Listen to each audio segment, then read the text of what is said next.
Board paper में आने वाले प्रश्न है जो इम्पोर्टेंट प्रश्न है। ठीक है, तो क्वेश्चन नंबर 1 है कि डीएनए का पूर्ण रूप क्या है। जो डीएनए है उसका पूर्ण रूप क्या है। तो क्वेश्चन नंबर 2 ये है कि मानव में गुणसूत्रों की कुल संख्या कितनी होती है। कि मानव है जिसके अंदर गुणसूत्र कितने होते हैं।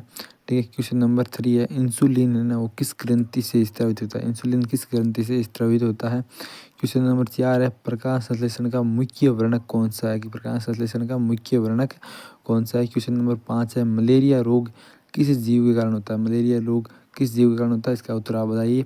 ठीक है, क्वेश्चन नंबर 6 है आरएनए के किसी एक प्रकार का नाम लिखिए। ठीक है, इसका उत्तर भी आपको बताना है। क्वेश्चन नंबर है 7 हार्डीबर्ग सिद्धांत किसने दिया था, ये भी आपको लिखना है। क्वेश्चन नंबर 8 अब बात करते हैं। क्वेश्चन नंबर 8 ये है कि रक्त का तरल भाग क्या कहलाता है। जो रक्त होता है उसका तरल भाग क्या कहलाता है, इसका उत्तर भी आपको बताना है। क्वेश्चन नंबर 9 है वो है पेनिसिलिन की खोज किसने की थी। पेनिसिलिन की खोज किसने की थी, इसका उत्तर भी आपको बताना है। क्वेश्चन नंबर 10 है कोशिका का शक्ति ग्रह किसे कहते हैं। कोशिका का शक्ति ग्रह किसे कहते हैं वो आप बताइए। क्वेश्चन नंबर 11 है एंजाइम का रासायनिक स्वभाव क्या है। जो एंजाइम है उसका रासायनिक स्वभाव क्या है।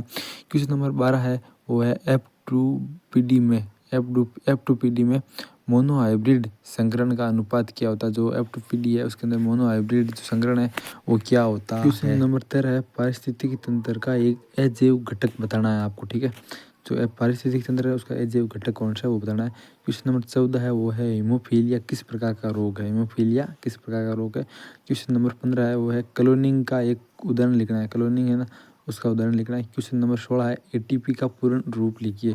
एटी का पूर्ण रूप लिखना है आपको। क्वेश्चन नंबर 17 है वो है मेडल का पृथक्करण का नियम लिखना है। ठीक है, और इसका अथवा में है प्रभुत्व का नियम, दोनों में से एक क्वेश्चन आने की संभावना है। क्वेश्चन नंबर 18 है पारिस्थितिकी तंत्र का परिभाषा लिखनी है और इसके अथवा में वो है खाद्य श्रृंखला क्या है वो लिखना है। क्वेश्चन नंबर 19 है वो है हार्मोन क्या है और इसके अथवा में वो है थायरोक्सिन का कार्य लिखना है। जो थायरोक्सिन होती है ना उसके क्या कार्य है वो लिखना है। क्वेश्चन नंबर 20 है वो है जैव प्रौद्योगिकी क्या है और इसके अथवा में जो प्रश्न है वो है जीएम फसल क्या है। क्वेश्चन नंबर 21 है वो है प्रतिरक्षा क्या है। ठीक है, और इसके अथवा में वो है टीकाकरण का महत्व बताना है आपको कि टीकाकरण की क्या क्या महत्व है। ये प्रश्न जो मैं बता रहा हूँ सारे इंपॉर्टेंट प्रश्न है। ठीक है, क्वेश्चन नंबर 22 है वो है डीएनए और आरएनए में दो अंतर लिखने हैं। डीएनए और किसे आरएनए में क्या लिखना है, दो अंतर लिखना है। और इसके अथवा में वो है न्यूक्लियोटाइड की संरचना लिखनी है। न्यूक्लियोटाइड की संरचना लिखनी है आपको। क्वेश्चन नंबर 23 ये है कि प्रकाश संश्लेषण की समीकरण लिखनी है। जो प्रकाश संश्लेषण करते हैं उसकी समीकरण क्या है वो बतानी है। और इसके अथवा में जो प्रश्न है वो है श्वसन की समीकरण लिखनी है। क्वेश्चन नंबर 24 है जनसंख्या विस्फोट के दो कारण लिखने हैं कि जनसंख्या बढ़ती किस कारण है और उसके दो आपको कारण लिखना है। और इसके अथवा में जो प्रश्न है वो है परिवार नियोजन के दो उपाय लिखना है। परिवार नियोजन के दो उपाय बताने हैं आपको। क्वेश्चन नंबर 25 है वो है डीएनए की संरचना को समझाना है। डीएनए की जो संरचना होती है उसको समझाना है। और इसके अथवा में जो प्रश्न है वो है आरएनए के प्रकार है कार्य लिखना है। आरएनए क्या प्रकार होते हैं उसके कार्य क्या होते हैं वो लिखने हैं। क्वेश्चन नंबर 26 है वो है मानव रक्त के दो घटक लिखना है। मानव रक्त के अंदर दो घटक कौन कौन से वो लिखने हैं। और इसके अथवा में जो प्रश्न है वो है रक्त समूह का वर्णन करना है। ठीक है, रक्त समूह का क्या करना है, वर्णन करना है।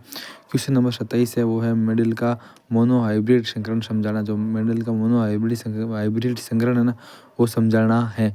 और इसके अथवा में वो है डाई हाइब्रिड संकरण को समझाना है। अब बात करते हैं क्वेश्चन नंबर 28 है वो है प्रकाश अभिक्रिया का वर्णन करना। 28 नंबर क्वेश्चन है वो है प्रकाश अभिक्रिया का वर्णन करना है। इसके अथवा में जो क्वेश्चन है वो है अंधकार अभिक्रिया समझाना है। ठीक है, क्वेश्चन नंबर 29 है वो है जैव विविधता का महत्व लिखना है। जैव विविधता का क्या लिखना है, महत्व लिखना है। इसके अथवा में है वो है वन्य जीव संरक्षण के दो उपाय लिखने हैं। वन्य जीव संरक्षण के कोई दो उपाय लिखना है। क्वेश्चन नंबर 30 है वो है मानव पुरुष प्रजनन तंत्र का वर्णन करना है। ठीक है, मानव पुरुष प्रजनन तंत्र का वर्णन करना है। इसके अथवा में है वो है मानव स्त्री प्रजनन तंत्र का वर्णन करना है। ये तो मानव पुरुष का कर दो या स्त्री का कर दो। ठीक है, वर्णन करना है आपको।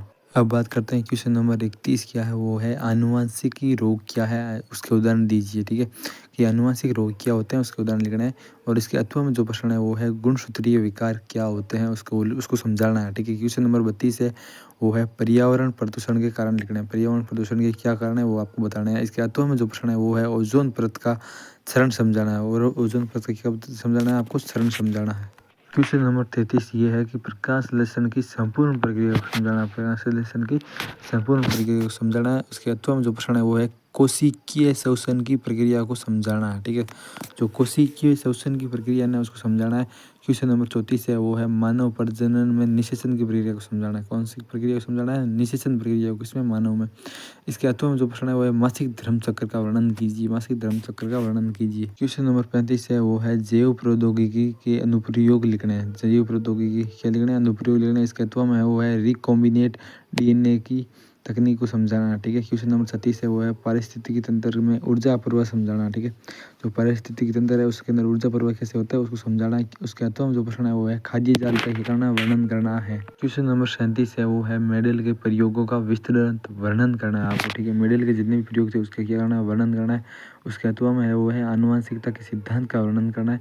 क्वेश्चन नंबर 38 है वो है मानव स्वास्थ्य एवं रोगों का विस्तृत क्या करना है? वर्णन करना है। और इसके अथवा में वो है पर्यावरण संरक्षण के उपायों का वर्णन करना। ठीक है, अभी तक अगर आपको ये प्रश्न मतलब अच्छे लगे, इंपॉर्टेंट प्रश्न है। ठीक है, सारे पढ़ लेना एक एक, मतलब इसको मतलब आपको पहले से पढ़ा हुआ है इसलिए मैं तुरंत बोला हूँ। ठीक है, ताकि आपको समझ में आ जाए।